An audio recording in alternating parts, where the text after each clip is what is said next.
வணக்கம். உலகெங்கிலும் உள்ள ஜோதிட ஆர்வலர்களே, யூடியூப் நேயர்களே, இந்த நல்ல நாளில் நான் சந்திப்பதில் பெரும் மகிழ்ச்சி. அதாவது பஞ்சபூதங்களும் நவகோள்களும் மற்றும் மாதாபிதா குரு தெய்வம் அவரும் நேரில் வந்து சாட்சி சொல்லவோ நேரில் தோன்றி நமக்கு காட்சி தரவோ மாட்டார்கள். அனைத்தும் நம்முள்ளேயே இயங்குகின்றன. எனவே நம்ம இதுவரை கடந்த பதிவுகளில் நாம் பாவங்களினுடைய நிலையும் அடுத்தபடியாக பகை நீச்சம் நட்பை பற்றி பார்த்து கொண்டு உள்ளோம். அந்த வகையில் இன்றைய காலபுருஷனின் தத்துவத்தில் மேசராசியில் தொடங்கி மீனராசியில் முடிவு பெறுகிறது 12ஆம் இடத்தில். எனவே காலபுருஷ தத்துவம்படி அனைத்து பாவங்களினுடைய இயக்கங்களை பற்றி இங்கு நான் பார்ப்போம். ஒரு சிறு கதையுடன், அதாவது ஒரு வழிகாட்ட வேண்டிய ஒரு குருடனுக்கு சாலையை கடப்பதற்கு நிற்கும் பொழுது சில பேர் உதவி செய்து கடந்து விடுவார்கள். சில பேர் அவருடைய எதிர்பார்ப்புகள் இன்றி உதவி செய்ய மாட்டார்கள். அந்த வகையில் உதவி செய்யாதவர்கள் சில பேரை நானும் பார்த்திருக்கிறேன். அவர்கள் கடைசி காலங்களில் பாரம்பரியமாக கண் கெட்டு அவர்களுக்கு நான் கடந்து விடுவதற்கான கடக்க வேண்டிய உதவி செய்ய வேண்டிய தருணத்தில் வந்து உள்ளார்கள். எனவே யாராவது தன்னுக்கு வழிகாட்டியாகவோ அல்லது தன்னைக்கு வழிகாட்டும்படி கேட்டால் அவர்களுக்கு காட்ட வேண்டியது நம்முடைய கடமையாகும், பிரபஞ்சத்தில் பிறந்த அனைவருக்கும். எனவே காலபுருஷ தத்துவத்தின்படி இன்று நாம் எண் ஜோதிடத்தில் அதிகமான நேயர்கள் பார்த்த நட்பு பகைக்கு அடுத்தபடியாக நவகிரக ஜோதிடத்தில் நட்பு பகை பட்டியலை வெளியிட்டு நாம் இதுவரை கடந்த ஒரு 20 நாட்களாக இந்த மாதத்தில் நாம் பார்த்து கொண்டுள்ளோம். அந்த வகையில் இதில் அதிகமான நேயர்கள் பார்த்த ஒரு அதிகமான நேயர்கள் வியூவர்ஸ் பார்த்தீங்கன்னா விருச்சிக ராசி லக்கணம் ஆகும். எனவே அதிகமான நேயர்கள் இந்த விருச்சிக ராசி நேயர்கள் பார்த்ததால் நாம் இந்த 12 பாவங்களில் முதல் பதிவாக விருச்சிக ராசி அல்லது விருச்சிக லக்கணத்தை பற்றி நாம் இங்கு பார்க்க இருக்கின்றோம். அந்த வகையில் விருச்சிக ராசிக்கு இந்த பிரபஞ்சத்தில் இந்த வானவெளி மண்டலத்தில் மேசம் முதல் 12 பாவங்களும் 360 டிகிரிகளும் பகல் இரவு ஒளி இருளை நாம் அனைவரும் அறிந்ததே. அந்த வகையில் ஒரு கிரகத்திலிருந்து நமக்கு ஒளி வர வேண்டும் என்றால் ஒரு 180 டிகிரி, அதாவது 360 டிகிரியில் நமக்கு நேர் எதிரில் இருக்கக்கூடிய ஒரு பாவத்திலிருந்து நமக்கு ஒளி கிடைக்க பெறுகிறோம்.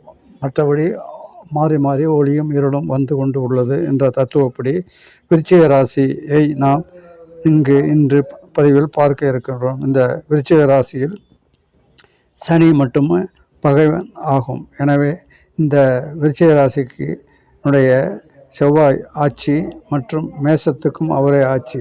மேசத்தில் அந்த செவ்வாய்க்கு ராகு கேதுக்கள் பகையாக இருந்த போதிலும் இங்கு, அதாவது நாம் விருச்சிகத்தில் அந்த அதே ராகு கேதுகள் உச்சம் என நமது முன்னோர்கள் குறிப்பிட்டு உள்ளார்கள். எனவே இங்கு நன்மை அளிக்கிறதா தீமை அளிக்கிறதா என்பது அவரவர்களுடைய அனுபவத்தில் தான் தெரியும்.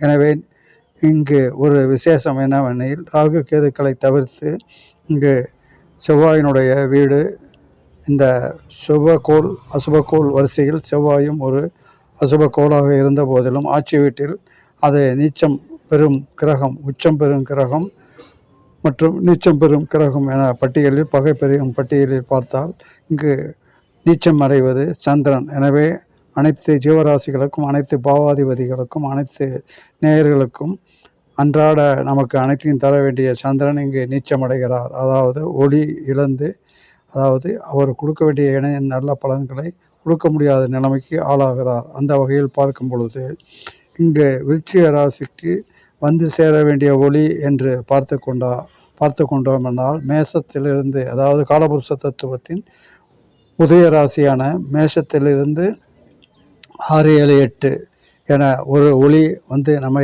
அடைய வேண்டும். அதாவது விருச்சிகத்திற்கு நாம் ஒளி வர வேண்டும் என்றால் மேசத்தில் இருந்து அதில் இருக்கக்கூடிய கிரகங்களிலிருந்து, அதாவது அந்த மேஷத்தில் இடம்பெறும் ஒரு நட்சத்திரங்கள் என எடுத்துக்கொண்டால் அஸ்வினி, பரணி, கார்த்திகை என சொல்லக்கூடிய கேதை, சந்திரன், சூரியனுடைய அது ஆகும். எனவே இங்கு கேதுனுடைய நிலைமை, சுக்கிரனுடைய நிலைமை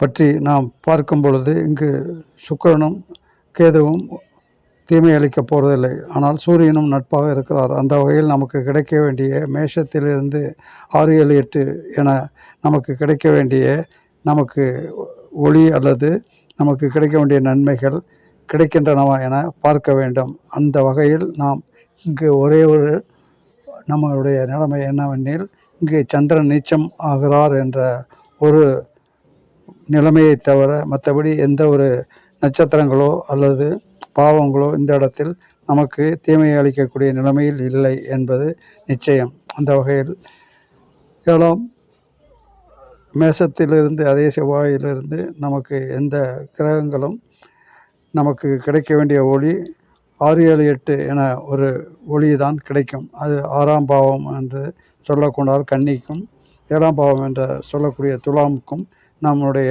விருச்சிகம் 8ஆம் பாவமாக அடைகிறது. என்னதான் உடைய காலபுருஷ தத்துவத்தின் மேசமானது ஆட்சி நம்மளுடைய செவ்வாயினுடைய ஆட்சி வீடாக இருந்தாலும், இந்த எதிர் இருக்கக்கூடிய 180 டிகிரியில் இருக்கக்கூடிய நாம் விருச்சிக ராசி 8ஆம் அதிபதி அஷ்டமஸ்தானமாக அமைகிறது. அஷ்டமம் என்பது அனைவரும் மறைந்து இருக்கக்கூடிய ஒரு ஆகும். எனவே மறைவில் இருக்கக்கூடிய இங்கே இருக்கக்கூடிய சந்திரனும் நீச்சமாகி மறைந்ததில் நன்மை அளிக்குமா என்பதை சிந்திக்க வேண்டும். அடுத்த பதிவில் தொடரும். நன்றி, வணக்கம்.